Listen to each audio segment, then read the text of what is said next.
আন্তর্জাতিক আদালতে রোহিঙ্গা জেনোসাইডের বিচার আজ থেকে আবারও শুনানি চলবে 29 জানুয়ারি পর্যন্ত।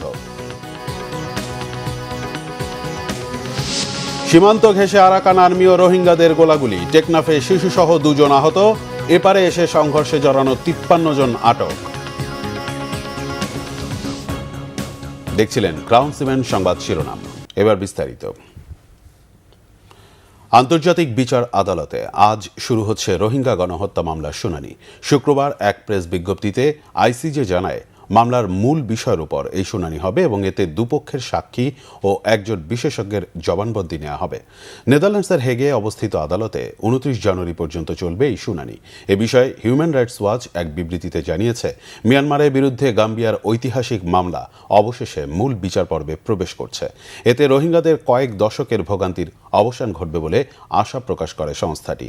এর আগে 2017 সালে মিয়ানমারের সামরিক বাহিনীর অভিযানের মুখে প্রায় 7.5 লাখ রোহিঙ্গা দেশ ছেড়ে পালিয়ে বাংলাদেশে আশ্রয় নেয়। পরে 2019 সালে আন্তর্জাতিক বিচার আদালতে মিয়ানমারের বিরুদ্ধে রোহিঙ্গা গণহত্যার অভিযোগে মামলা দায়ের করে পশ্চিম আফ্রিকার দেশ গাম্বিয়া।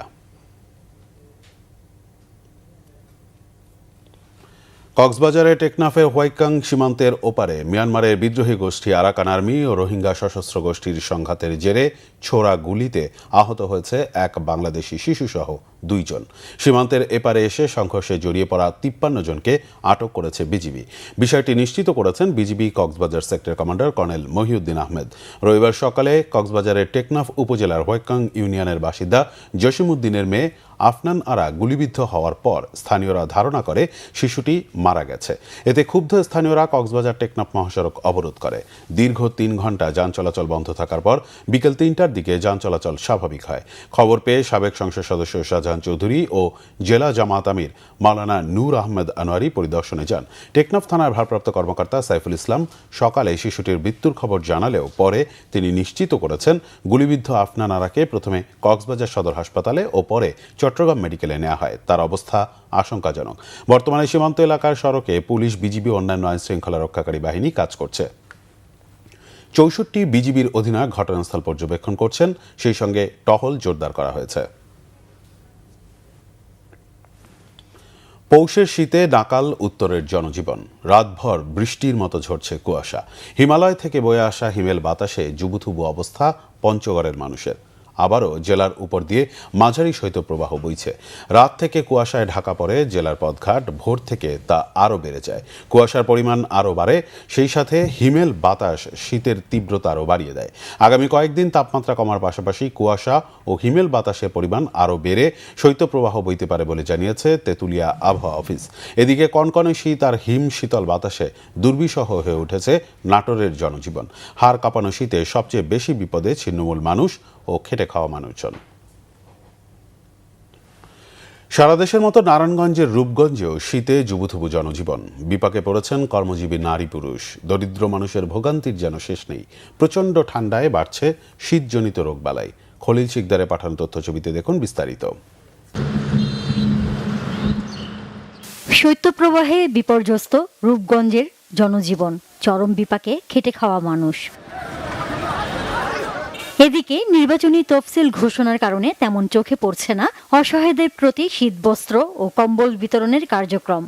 আঙ্গদিকে কোনো বড় লোক আসে নাই দান করতে এবং এই দেখতে। পর্যন্ত কোনো সহযোগিতা হয় না। সকালে 12 বিকালবেলা কাজ করি। ঘন কুয়াশায় ব্যাহত হচ্ছে যানবাহন চলাচল। এতে ঢাকা বাইপাস ও ঢাকা সিলেট মহাসড়কে ভোর থেকে যানজট দেখা যায়। ঘটছে দুর্ঘটনাও। শীতজনিত রোগে আক্রান্ত হয়ে হাসপাতালে দিন দিন বাড়ছে রোগীর সংখ্যা। অনেক খারাপ অবস্থা ছিল, পরে এখানে চিকিৎসা চলতেছে। অনেক আপাতত দুজনই, মা আর শিশু দুজনেই একটু সুস্থ আছি। বাচ্চার ঠান্ডা লাগে, তো এখানে আসার পর আমি 13 দিন পর্যন্ত ভর্তি ছিলাম। হঠাৎ করে শ্বাসকষ্ট হয়েছে, আমি এখানে কোনো কিছু কথা নেই, বেহুশ হয়ে গেছিলাম। আর আইছি মা শ্বাসকষ্ট অনেক দিন ধরে, খাবার খাইতে পারে না, ব্যথা। যে রোগীগুলোকে আসলে আমার ভর্তি করা সম্ভব এবং ইনজেক্টেবল দেয়া যায় তাদেরকে আমরা ভর্তি রেখে চিকিৎসা করছি, এবং যাদেরকে বাড়িতে পাঠানো সম্ভব বাড়িতে আমরা ওষুধপত্র দিয়ে, পরামর্শ দিয়ে, ঘরে থাকার পরামর্শ দিয়ে বাড়িতে পাঠাচ্ছি। এবং এদের ভিতরে যারা একটু বয়স্ক তাদের জন্য আসলে খুবই কষ্টদায়ক, কারণ তাদের ক্ষেত্রে আসলে লং টাইম শ্বাসকষ্টতে ভুগে। তাদের জন্য আমরা এখানে বিশেষ ব্যবস্থা করে বিশেষ তাদেরকে তদারকি করে আমরা চিকিৎসা দিচ্ছি এবং সকলেই ইনশাল্লাহ সুস্থ হয়ে বাড়িতে ফিরছে। শীতের প্রকোপ থেকে বাঁচাতে অসহায় দরিদ্রদের পাশে বিত্তশালীদের দাঁড়ানোর আহ্বান সচেতন মহলের। Bangla vision news desk. এই ছিল এখনকার মতো। পরের সংবাদ সকাল 11টায়। এতক্ষণ সাথে থাকায় ধন্যবাদ।